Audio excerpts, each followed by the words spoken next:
Daily Flicker, June the 22nd, 1935. Battle over control of bank system. What will the government do for money? Andover, murder of a tobacconist.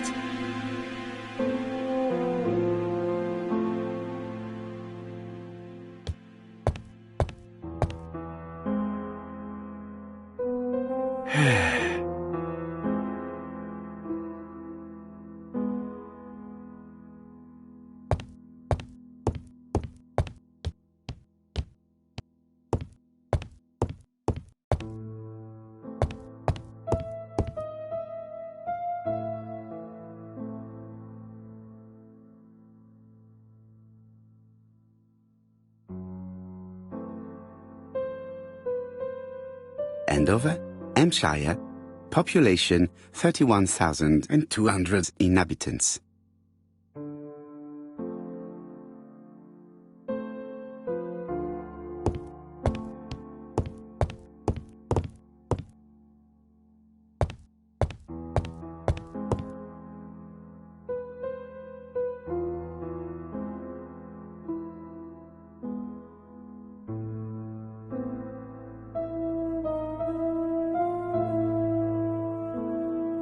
Dear Mr. Poirot, well, what do you think? I believe that I won this round. The Andover affair went like clockwork, don't you feel? But the fun has only just started.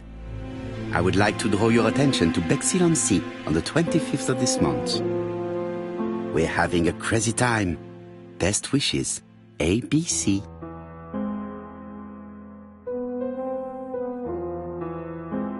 The next crime will be in Bexhill. We must warn Jap to Scotland Yard. Did the letter indicate anything that might help the police? To be honest, I think we can already guess something about the next victim. But I need to think about it a little more.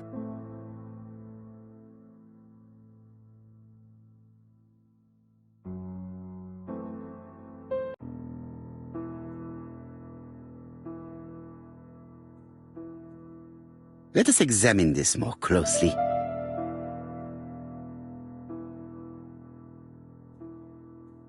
Certain characters in the two letters may have similar defects.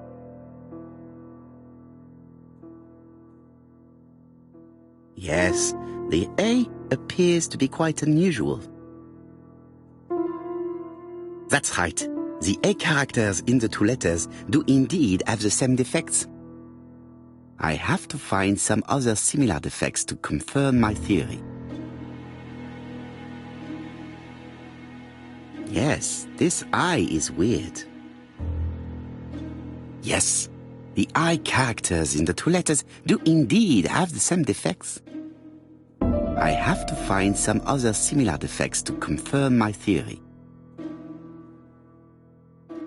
The W is not printed properly. Of course, the W characters in the two letters do indeed have the same defects. My theory was right. These two letters were written with the same typewriter. Both letters were written on the same typewriter and show the same characteristics. You surprise me, Poirot. You usually ignore material proof. But there is nothing usual about this case, Hastings. Nothing must be overlooked. Let us now try and get our brain cells to work.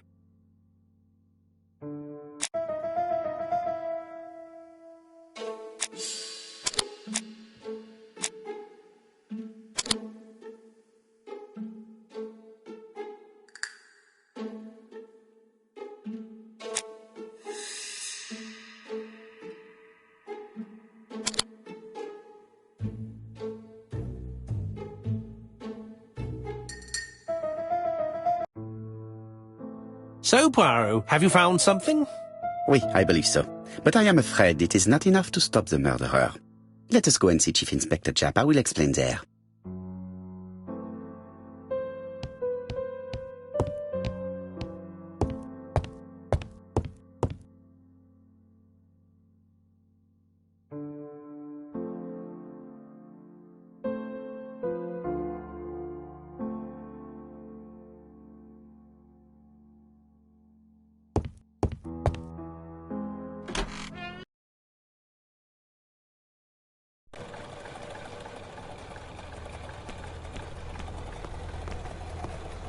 To Scotland Yard, please.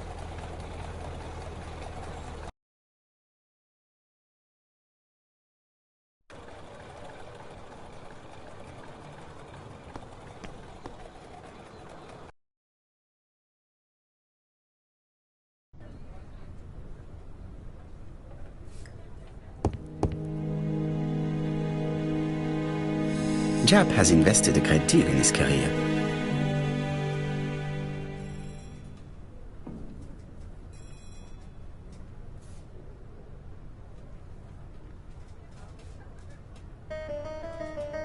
Jap is an investigator greatly respected by his peers.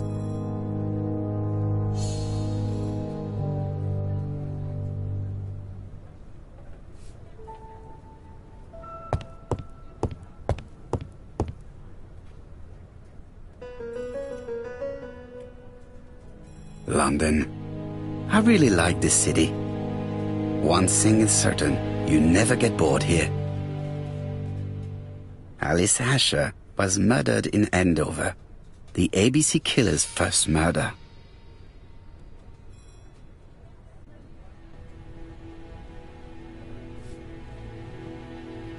Jap appears to be snowed under.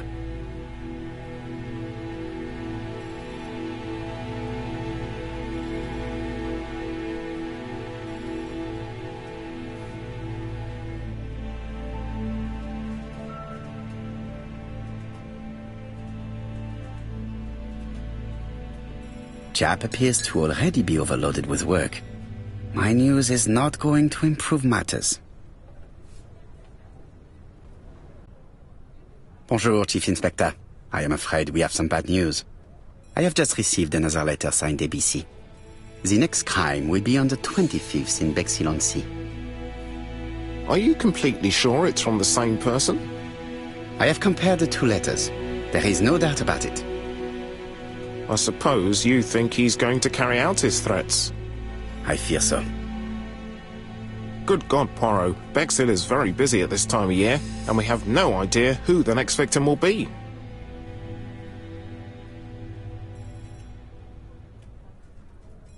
The killer is mad, so he's unpredictable. We can only hope that he will commit an error.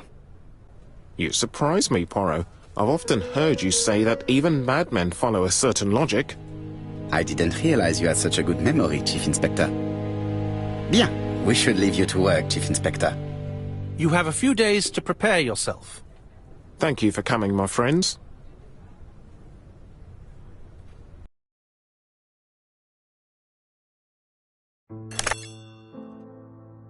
Poirot? Chief Inspector Jap, your call does not bode well.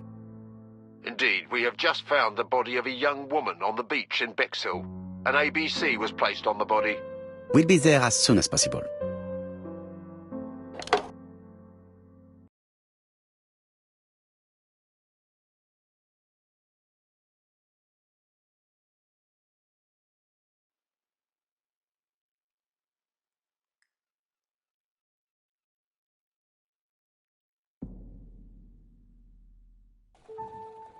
Bexhill is a delightful town.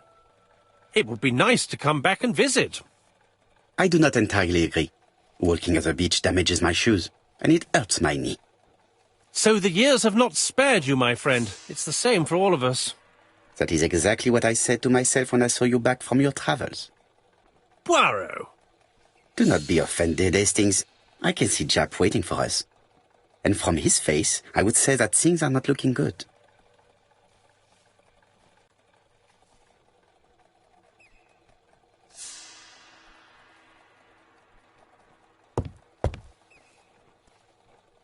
Bexhill seems to be a pleasant little town.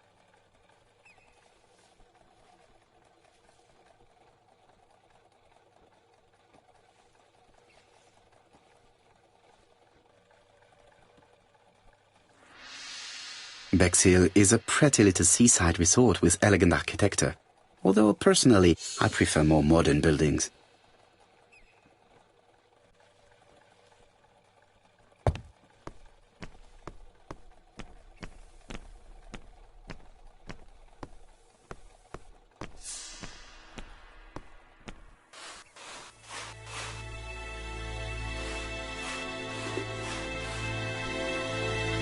How do you do, gentlemen? Chief Inspector? I fear your admirer has struck again, Poirot. We haven't yet identified the victim, but it's a young woman, 20 to 25 years old. Death occurred last night between 11:30 and 1 o'clock, and we found an ABC guide on the body. Was she pretty?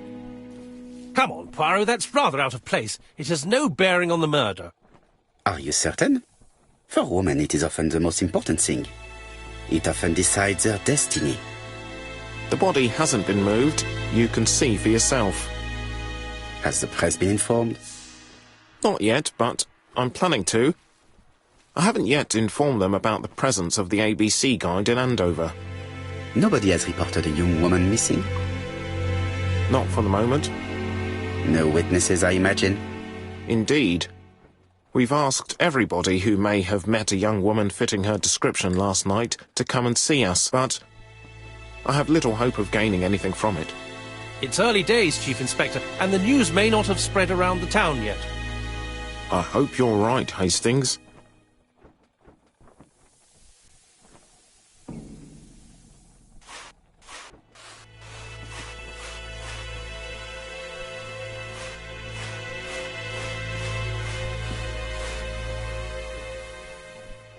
The young woman wasn't wearing shoes or a coat, and was not carrying a bag. That's strange. Either the murderer stole her belongings, or she put them somewhere safe. Maybe so that she could bath.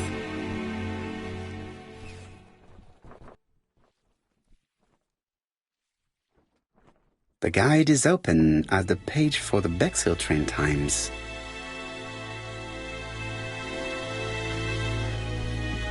This key is too small to be one for a house.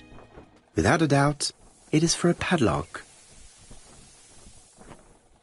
These marks have been left by a rope or a braided cloth. She was a great beauty. Strange that chap didn't notice it. Apart from the marks on her neck, there are no signs of the struggle. She didn't manage to hit her assailant. A braided silk belt. It may have belonged to the victim. Let us now try and get our brain cells to work.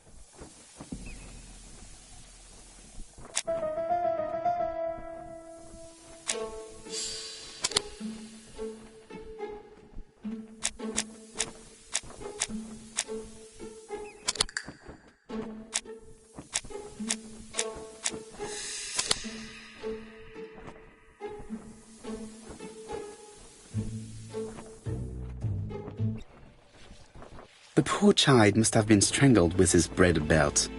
Unfortunately, in view of the fabric, it is unlikely that we will find any print. Let us now try and get...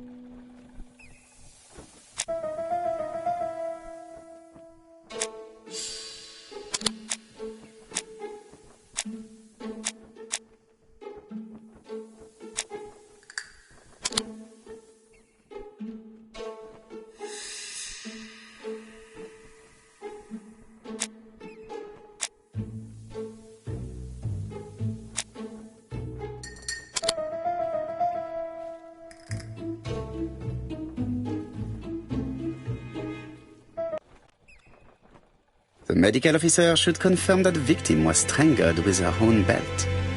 That's what I thought. She shows the usual signs of strangulation. With a little luck, we'll find prints this time. You are too optimistic, Hastings. Our killer is far too meticulous for that.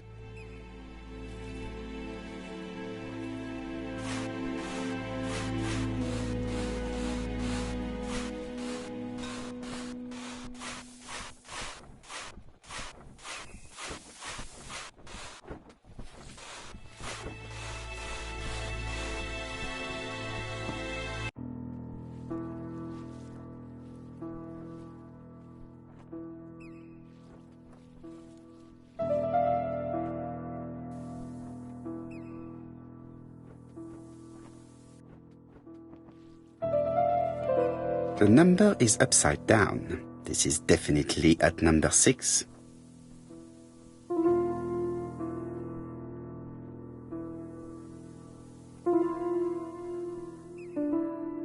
a dual locking padlock. I need to find the code and then insert a key.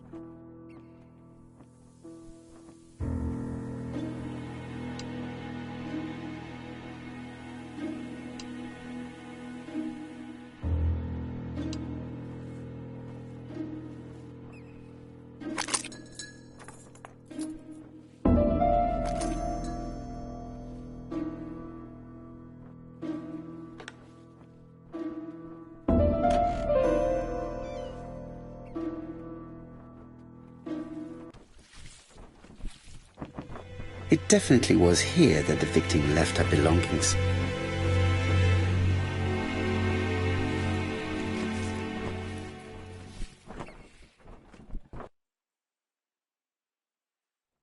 Betty's first day at work. Mom is very proud of you. Elizabeth Barnard, 7 August 1931. So, the young lady did have a name starting with B, and she worked as a Ginger Cat, an establishment that must be slightly further along the beach. The purse is full. Yet again we can dismiss theft as the motive for the murder. Here is the watch she must have removed to prevent it from getting wet. A top-brand lipstick. She liked to take care of her appearance. As well as a photo of the victim with some company. It could be useful to me.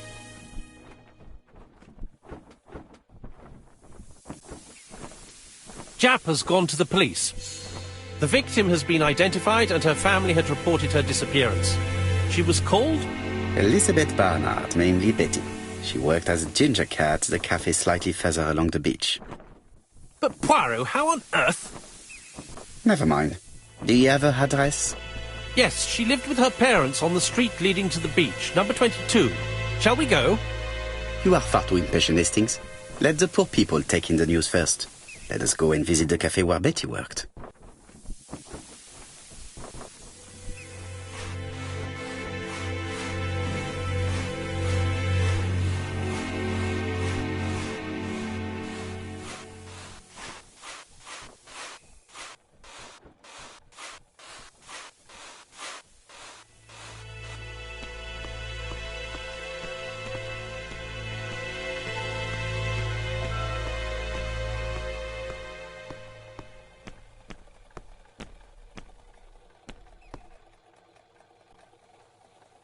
Could it be the same buildings as on the victim's photo?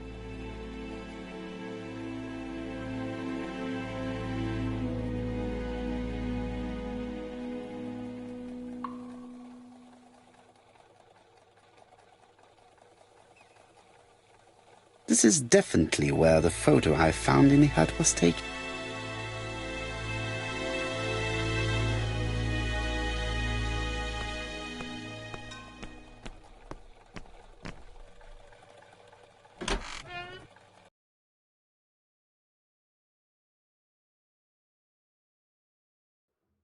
I'll be with you in a minute, gentlemen.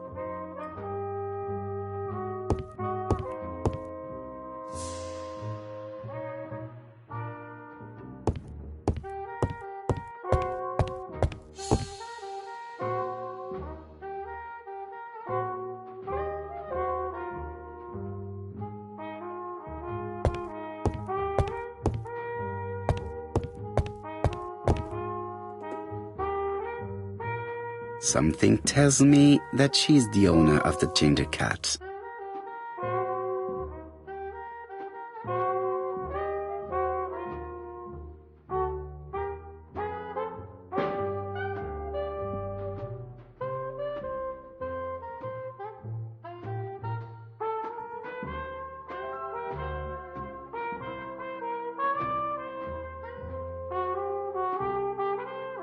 This woman must be the owner of the Ginger Cat. It looks like something is bothering her. How can I help you? A hot chocolate and a tea for my friend, please. I'll bring it straight away.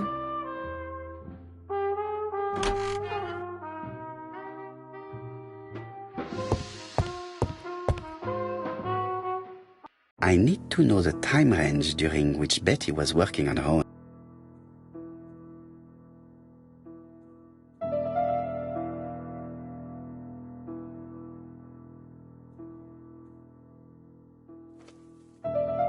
These are the different waiting staff's bills. Which ones were written by Betty? Where is Betty? Betty worked from 11 a.m. to 7:30 p.m. Would she have been alone at any time during her service? No, this person is not the last one to have worked with Betty. Betty worked from 11 a.m. to... This page won't help me.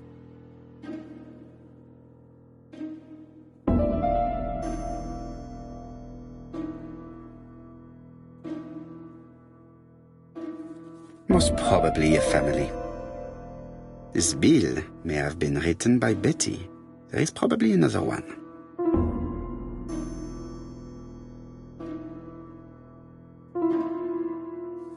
Most probably a single man, a whiskey lover. Maybe the murderer?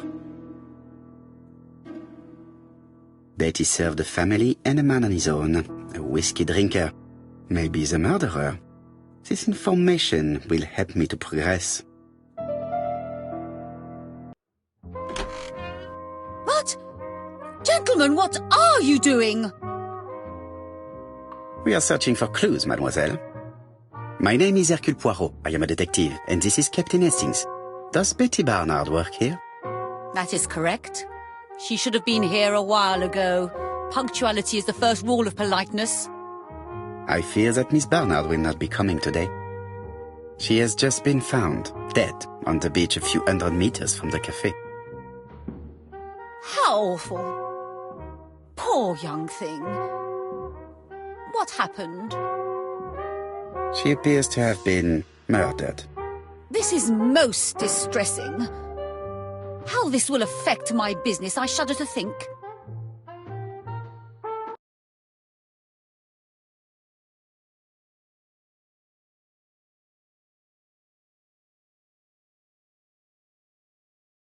Do not be so sure. Miss Barnard's tragic death may be a good advertisement for you. It makes one despair of human nature. Poor young girl. She was a hard-working and pleasant young woman. I didn't know her that well. She'd only been here for 2 summers. I know that she had a young man. He used to call for her sometimes.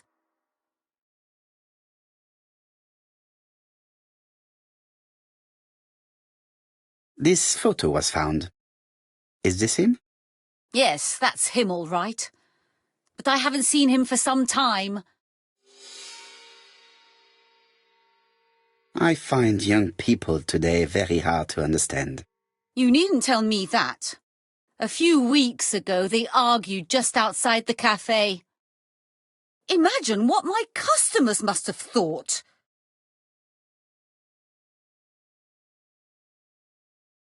I hope for you that it was an isolated incident. It must be difficult to keep a respectable establishment if your staff show themselves to be so shameless. The young man only made a scene the once. Jealousy, no doubt. It must be said the young girl was very pretty. Thank you for your time, Mademoiselle Mérion. You have been of great help. The customer who ordered the whiskey might provide us more information. He may have been the last one to see Betty alive. It is an interesting idea, Hastings. Maybe he is a regular guest. What do you think, mademoiselle? I don't think so. Our regular guests tend to order tea and cakes. At this time of the year, there are a lot of tourists about you never see again. That's what I thought. Time to visit Betty's home.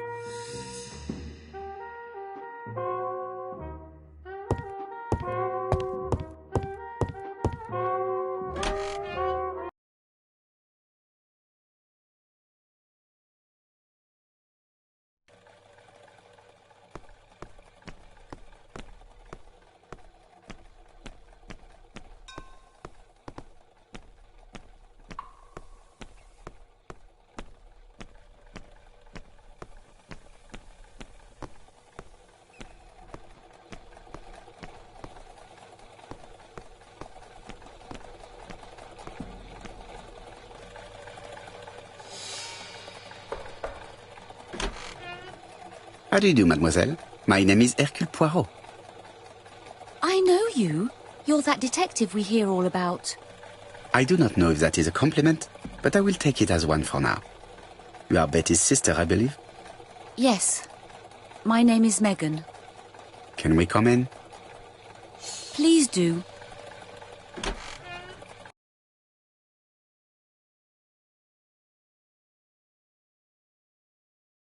My parents are at the police station. I doubt they'll be up to speaking to you later. Do not worry, we will not bother them. Did you know your sister's plans for yesterday evening? No. I arrived by train this morning. My parents called me in a panic when they discovered that Betty had disappeared. She went out last night, but she didn't tell them where she was going. What was your last conversation about? Her new dress. She wanted a pair of black stockings to go with it. Mother brought her a pair. The very day it happened. She was crying. And to think that Betty never even wore them. Poor Mummy.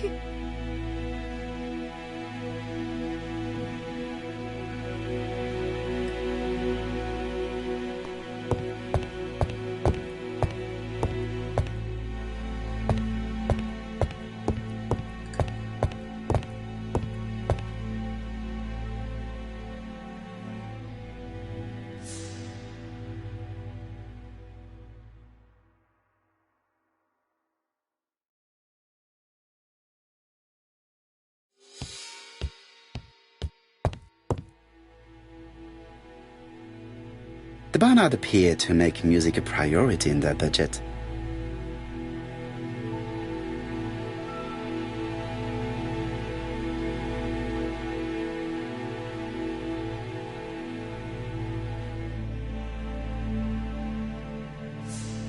Their home is modest, but the Barnards are definitely music lovers.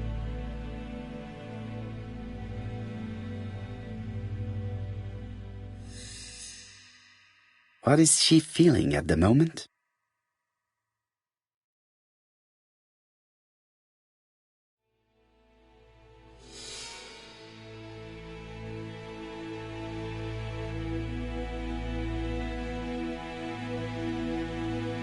Betty's older sister is not just sad, she is angry.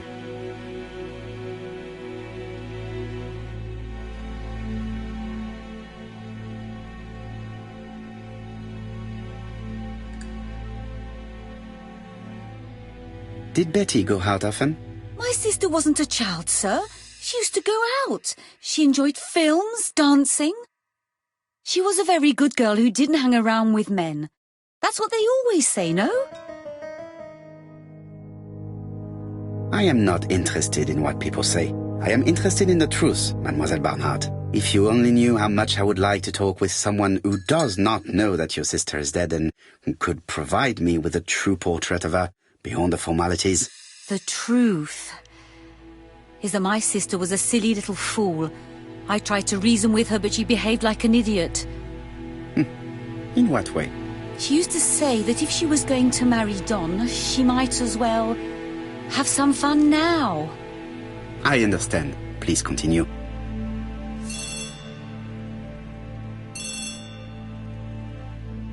Oh, excuse me, I have to answer that. But of course. Betty's room is opposite the stairs on the first floor. Feel free to take a look if you think it might be useful.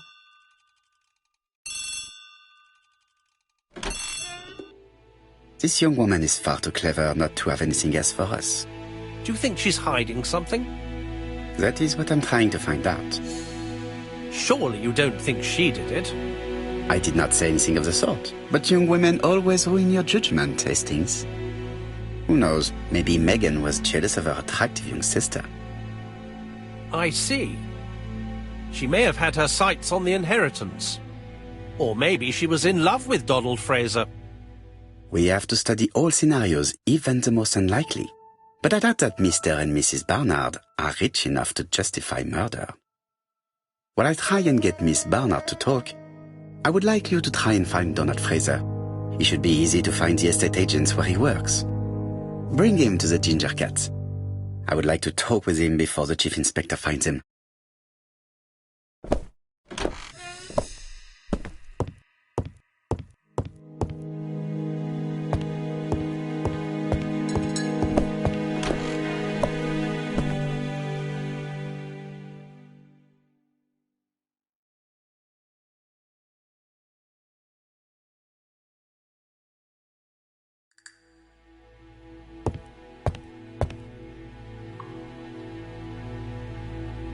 It looks like Betty was also a music lover, the same as her family.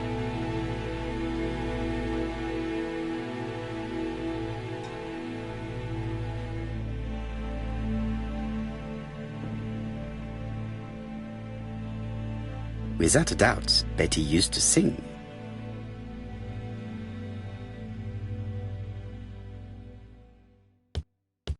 Looking at all the clothes she took out, Betty must have had a problem deciding what to wear. Maybe she had a date? A box of new stockings. It looks like Betty has a very busy life.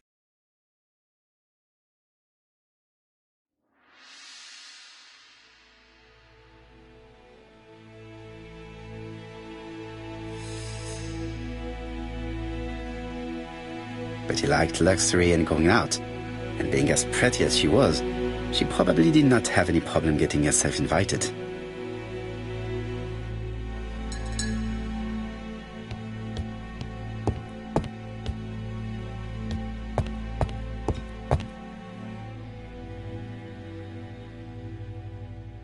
Medicine to prevent voice loss.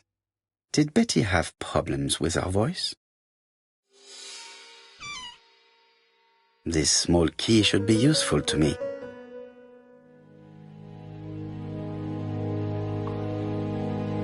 A record sleeve with an handwritten title. Betty must have recorded a demo. I'd be interested to hear it.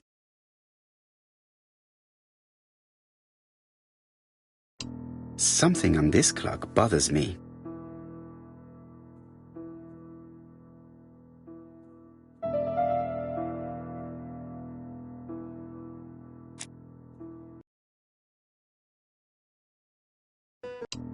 Something on this clock bothers me.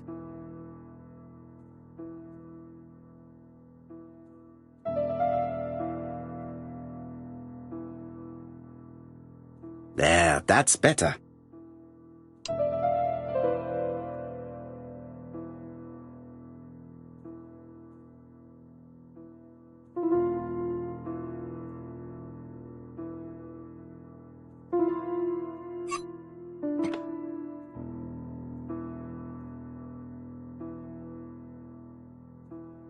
This leg is not worth.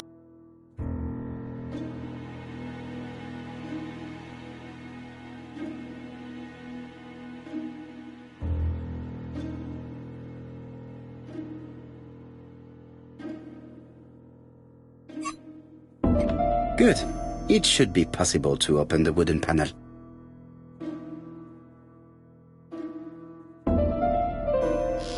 Look, a key. This could be useful.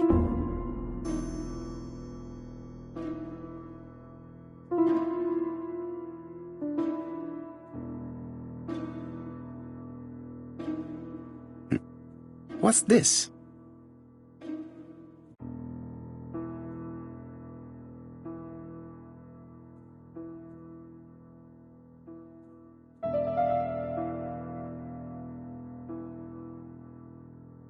What a strange mechanism. I don't think it serves to turn the hands.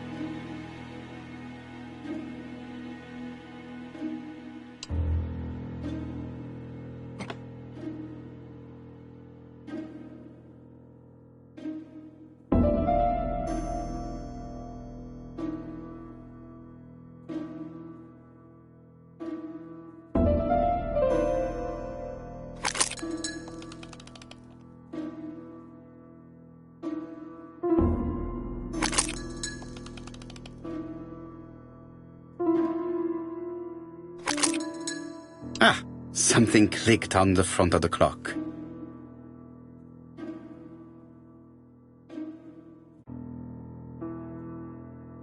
A new lock has appeared. What does it open?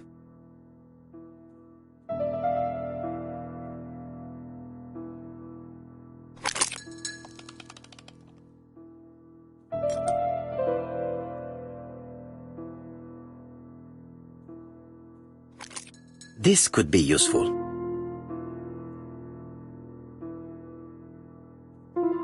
Betty, I enjoyed a wonderful evening in your company, and I hope that we will see each other again very soon. D. My dearest Betty, I know that your art is already spoken for, but you are the most beautiful dancer I have ever had the pleasure of meeting, and I am impatient to see you again. Adrian.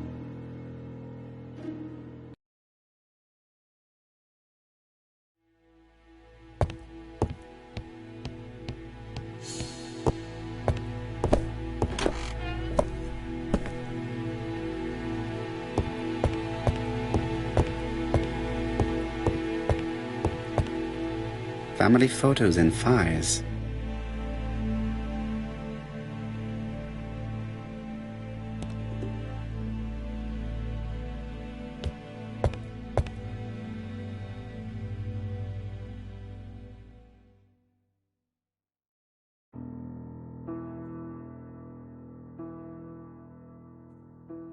Let us see.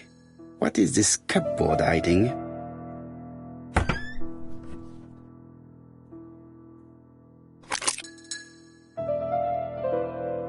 This looks like solfège.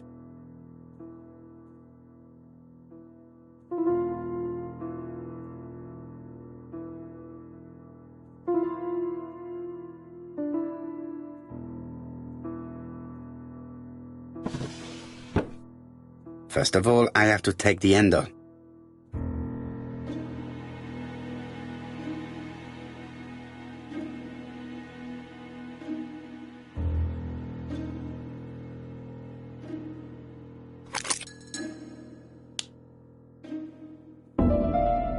There is bound to be a clue somewhere.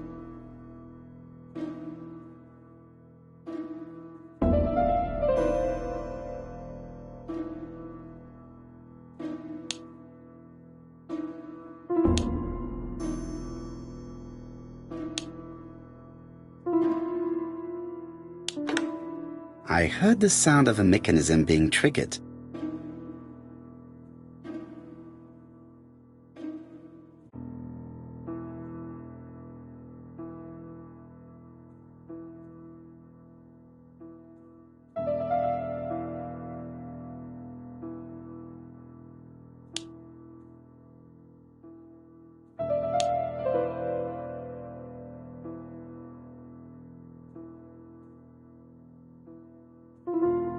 I just have to put the record on the gramophone and start it.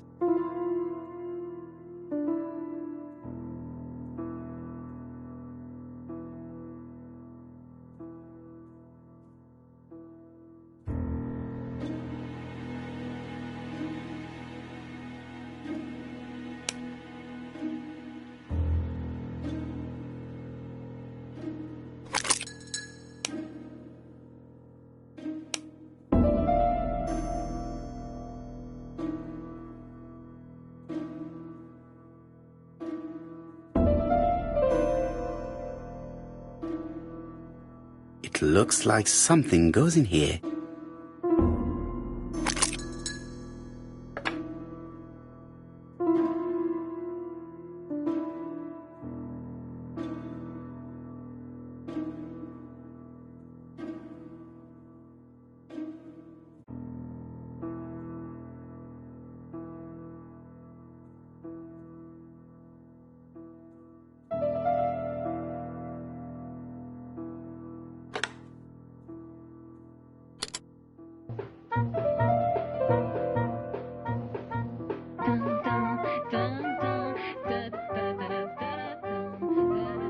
Donald, we're in the middle of recording.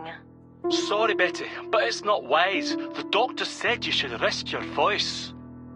You're such a killjoy sometimes.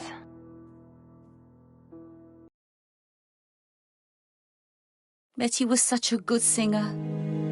It's true. Did she have any problem with her throat? Yes, she had to be careful with her voice. Of course she didn't follow the doctor's advice. If Don didn't insist, she... Well, it's too late for all that now.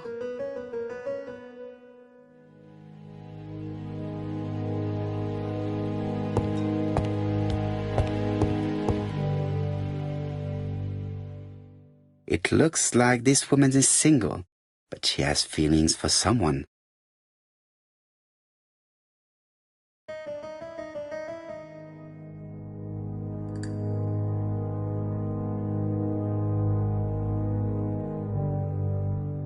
She is looking so intensely at this photo. But is it really a sister that she's studying in this manner?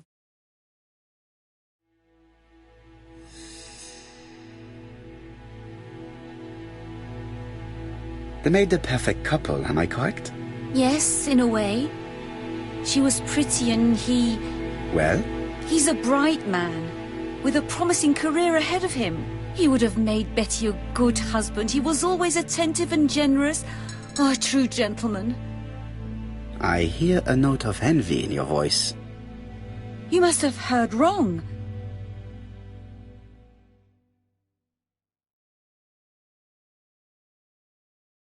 Donald appeared to be very much in love with your sister. Yes, he was mad about her. Mad, you say? Being madly in love can often be destructive, and Mr. Fraser was known for being jealous, I believe. No more than average. Men are always slightly possessive, especially when they are with a pretty woman. You are a poor liar, Mademoiselle Bernard. Excuse me, Mr. Poirot, but I do not see why you are interested in our humble little crime. It would appear that your sister's murder is the second in a series that we have to stop as quickly as possible. The first was in Andover, and the same as your sister, the murderer sent me a letter informing me that a crime would be committed in that town. Now can I count on your honesty? Yes, you have my confidence, Mr. Poirot. Don is a quiet and sensitive young man, slightly reserved too, and as is often the case with reserved people, when he flew into a temper, he completely lost control. He could be so violent. Betty was frightened. And when was this? The first time was about a year ago. But they rowed more recently. Donald found out that Betty had lied to him. She said she was going out with a girlfriend, but she went out for dinner with a married man. It was an awful scene. She told him that until they were married, she was free to go with whoever she pleased. Donald turned quite pale and started shaking and kept saying one day... Well? He'd commit murder.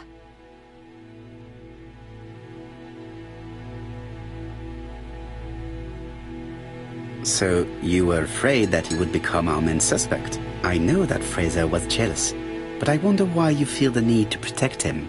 Exactly. Had you not told me about the case, I would never have dared to tell you about this little matter. Don loved Betty with all his heart. I can't imagine for one instant that he would hurt her. Very good, Mademoiselle Bernard. Thank you for your help.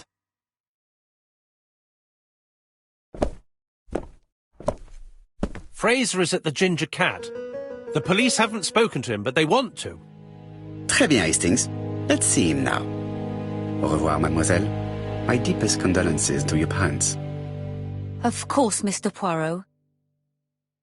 And don't be too hard on Don. He's more fragile than he looks. If you say so. Let us now try and get...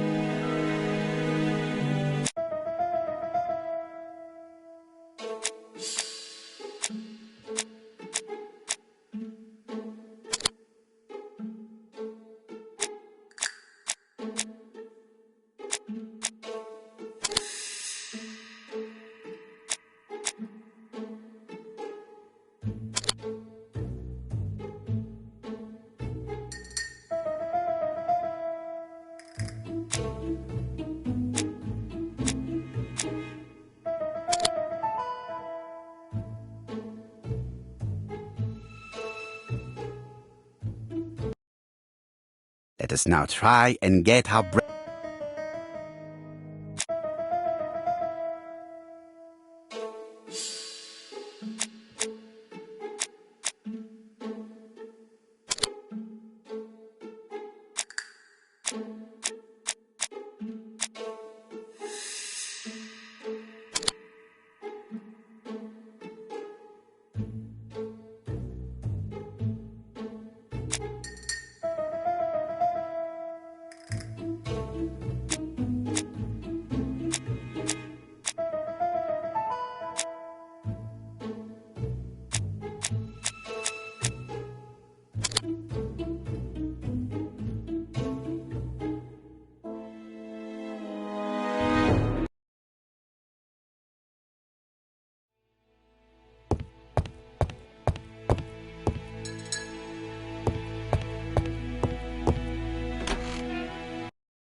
You've seen Fraser, Hastings.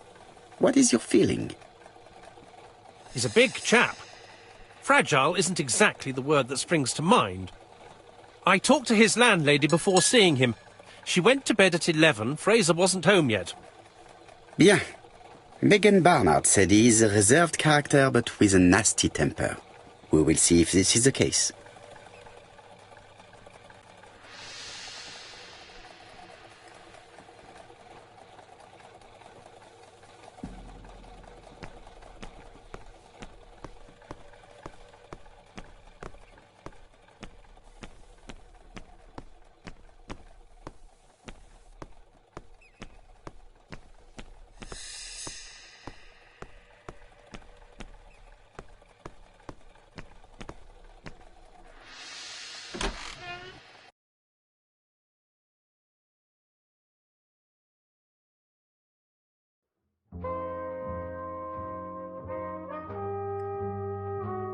How do you do, Mr. Fraser? You Hercule Poirot. Mr. Hastings said you wanted to speak to me. Yes. I know that it may not be at the right time, but I would like to ask you a few questions.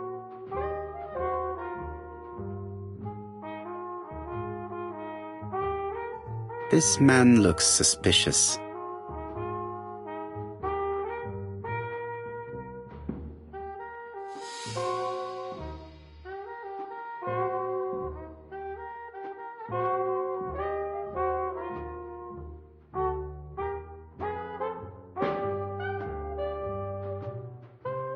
Donald Fraser is in a terrible state, as if he hadn't slept all night.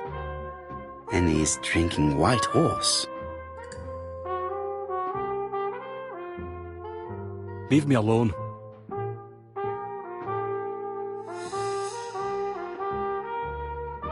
Tell me that it's a mistake, that Betty isn't dead. Sadly, your lady friend has been murdered, Mr. Fraser. Oh, Betty, if only you'd listened.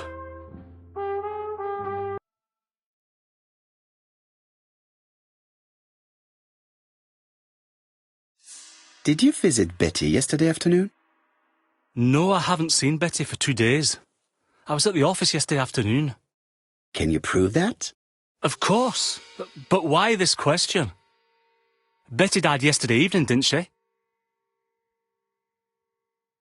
Betty was murdered during the night, but that does not prove that she did not meet a murderer earlier in the day.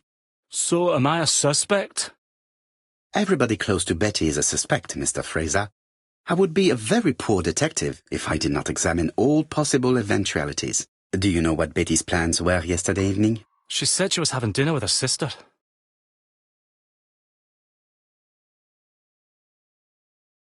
Yet, Megan only returned to Bexhill this morning, Mr. Fraser. I didn't know. Right. May I ask you what you were doing yesterday evening? I spent the evening working. Your colleagues can confirm this? No, I often take work home with me. You are lying, Mr. Fraser. As was Betty when she hid the fact from you that she was seeing other men. Betty was a very decent young woman. How dare you sully her memory?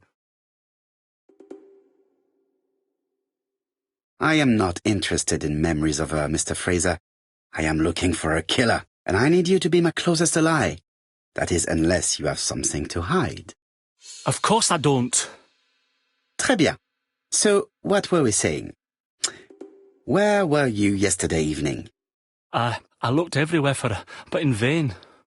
When she said she was going to have dinner with her sister on a weekday, I thought it was strange. I tried not to think about it, but I was like a lion in a cage. I was convinced she was lying. So I went round all the restaurants in the town. When I didn't find her, I went to the next town. But nothing. I must have got home about midnight or 1 o'clock. Did anybody see you? I don't think so. I didn't talk to anybody. I was so furious.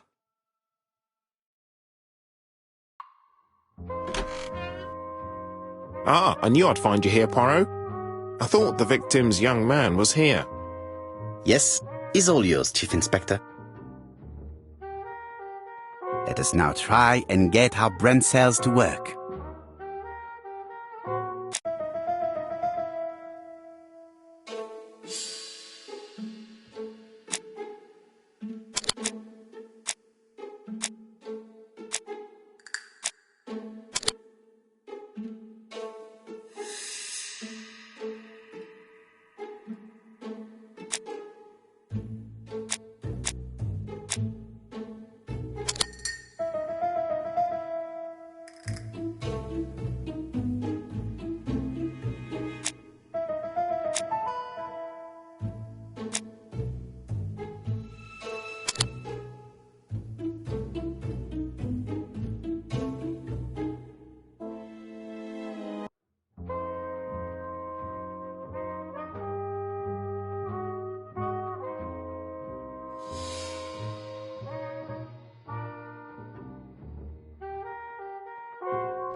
Fraser doesn't have an alibi and he's extremely jealous. You are very skilled at summing up. And yet you haven't asked Jap to arrest him. It is too soon. But I agree, without the letters announcing the crimes, Fraser would already be behind bars. Bon, I think we have enough elements. Let's reconstruct the events at the scene of the crime. I can't imagine how the murderer wasn't seen, though. Surely she must have struggled. Let us try and imagine the scene.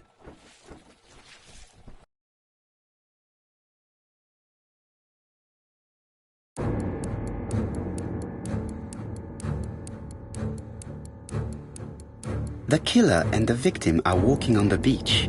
Miss Betty has a bag, a belt around her waist, and carries her shoes in her hand. Both of them walk slowly to hut number 5.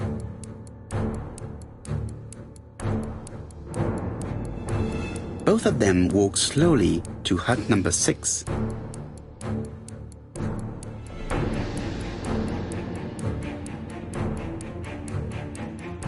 Miss Betty enters the hut. She leaves without her belongings. Then she hides a coat.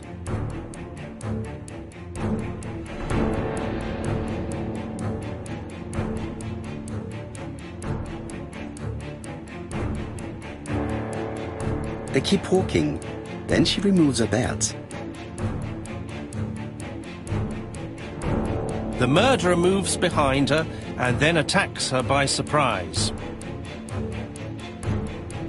The body falls, lifeless, on the sand. Everything appears to match the crime scene, mon cher Hastings. That is exactly what happened.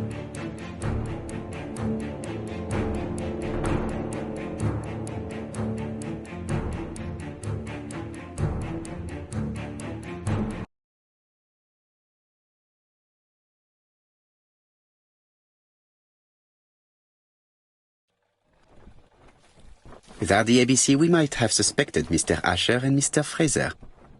But by timing his crimes, the murderer is making sure he's accused. In a way, it is very generous of him. Generous?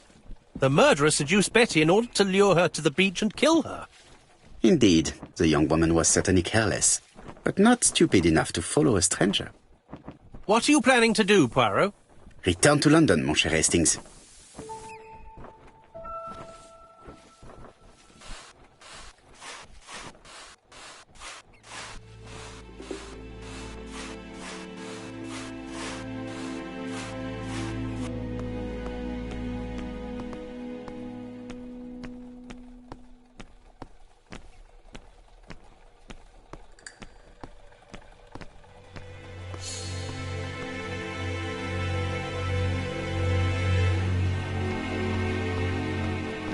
Right, back to London. There is nothing more for us to do here.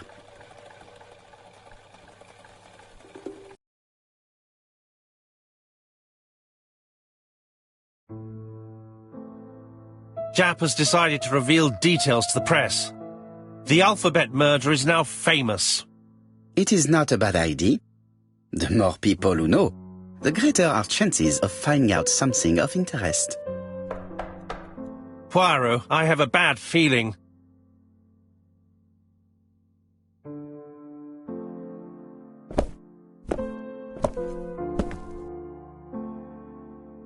Poor Mr. Poirot, not so good at these little criminal matters as you thought yourself, are you? Rather past your prime, perhaps. Let us see if you can do any better this time. This time, it's an easy one. Churston on the 30th. Do try and do something about it. It's a bit dull having it all my own way, you know. Good hunting. Ever yours, ABC.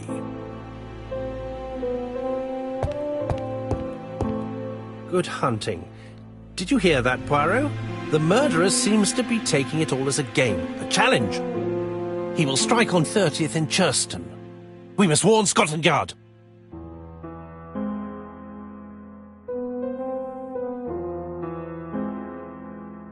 By the way, Hastings, what day is it? Well, looking at the calendar, it's the 30th. No time to lose. We must prepare our suitcases for Churston. Mon Dieu, it is already 10 o'clock. I will call Scotland Yard immediately.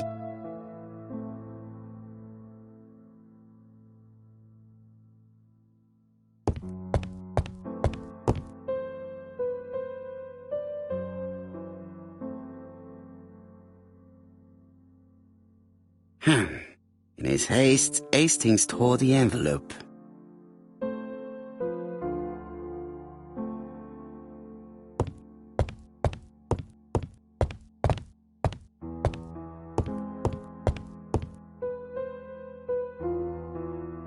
Daily Flicker, July 30, 1935.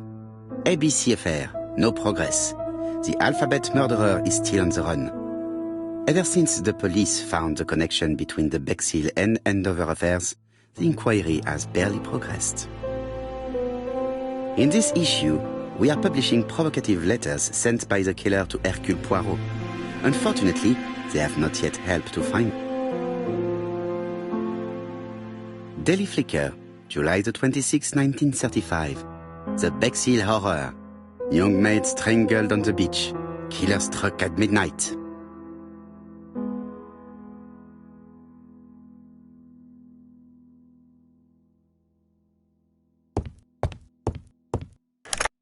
Hello, chap. We received a new letter from ABC in the 10 o'clock post. Where and when? In Churston. Today. Today? I'll inform the population immediately. I'll check the train times. Call me back.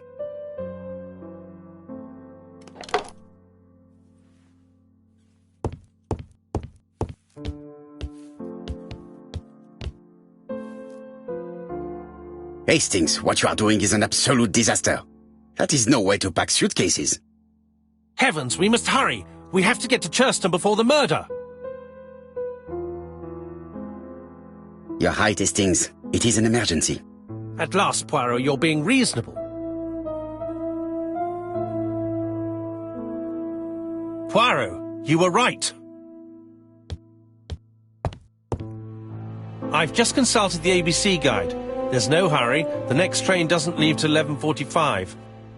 You see, there is no need to hurry. We will not be in Churston until tomorrow morning, after the murder. But why has the murderer warned us so late? It's not what he usually does. Did he do it on purpose? Very good question, Hastings. We should also compare the letter we have just received with the other two, although I have very little doubt about what we will find.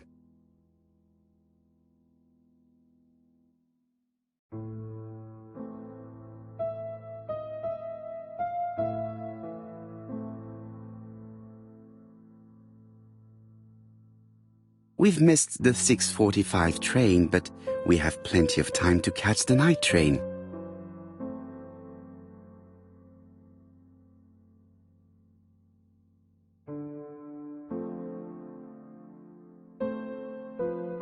Hastings' photo album.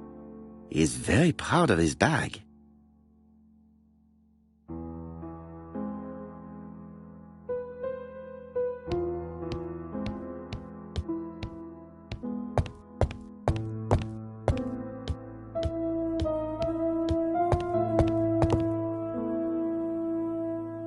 Right, let us compare this new letter with the second one. Let us examine this more closely. certain characters in the two letters may have similar defects. Yes, the A appears to be quite unusual. That's right. The A characters in the two letters do indeed have the same defects. I have to find some other similar defects to confirm my theory. Yes, this I is weird. Yes, the I characters in the two letters do indeed have the same defects. I have to find some other similar defects to confirm my theory.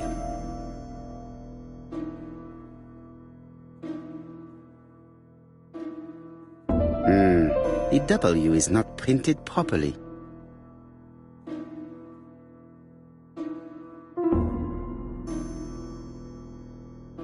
Of course, the W characters in the two letters do indeed have the same defects. My theory was right. These two letters were written with the same typewriter. Let us now try and get our brain cells to work.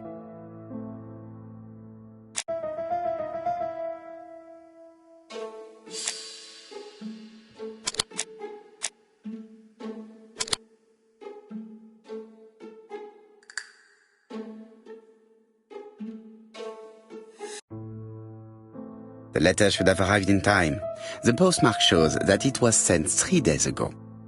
However, our man made a mistake in the address, which explains the delay. All the same, the post office took their time correcting the error. Come on, Poirot. Your address is not quite as well known as that of Scotland Yard. Poirot, the telephone. It must be Jap.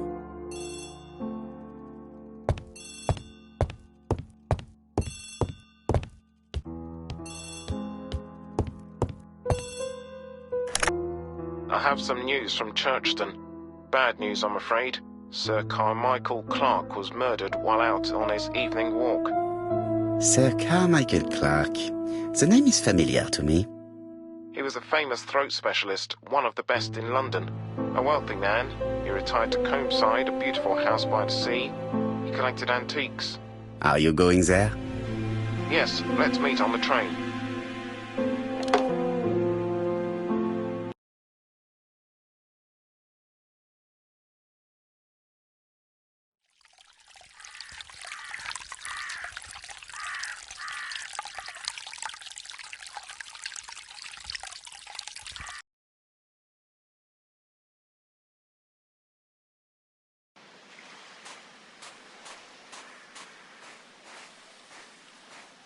The victim is called Sir Carmichael Clark, one of the best throat specialists in London.